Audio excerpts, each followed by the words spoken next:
I think it was an extremely positive meeting for two reasons, and not just because we got the endorsement of 10 projects for a total amount of 117 million, but more importantly that we actually managed to agree on what we call the operational framework, which sets out the operational philosophy and the guidelines for the use of the total amount we have available in the Horn of Africa window.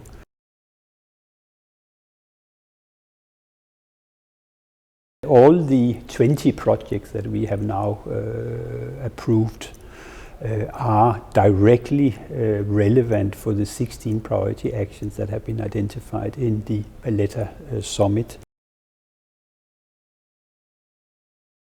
It is aimed at kind of gathering information that informs our understanding of the drivers of migration, the drivers of instability and conflict, and hopefully starts to pick apart and try to identify some of the ways in which we can meaningfully have an impact on those dynamics so as to help reduce particularly distress migration, to support more regular migration, and to improve stabilization and stability within the region.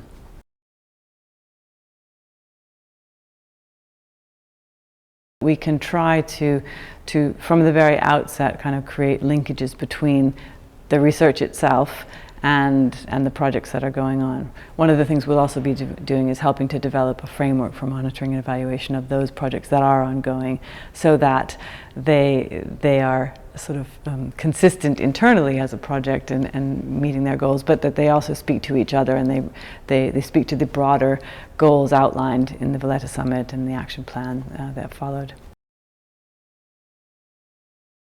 I must commend the committee for coming up with some very flexible and very fast-tracked programs. There have been two projects that have been adopted that target Kenya. There's one that is regional in perspective, and that one that is national. The regional one targets the area of Turkana. And this particular project, in my view, would complement the efforts already made by the government of Kenya in alleviating, the problem and the suffering of, the refugees in Kakuma refugee camp. From a national point of view, one of the projects targets basically peace building and stabilization of certain parts of Kenya, particularly the coast and northeastern provinces.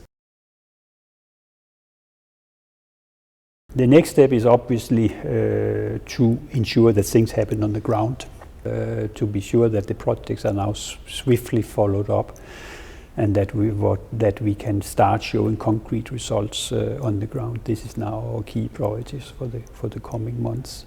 So let's hope for the best. Yeah. Asante sana.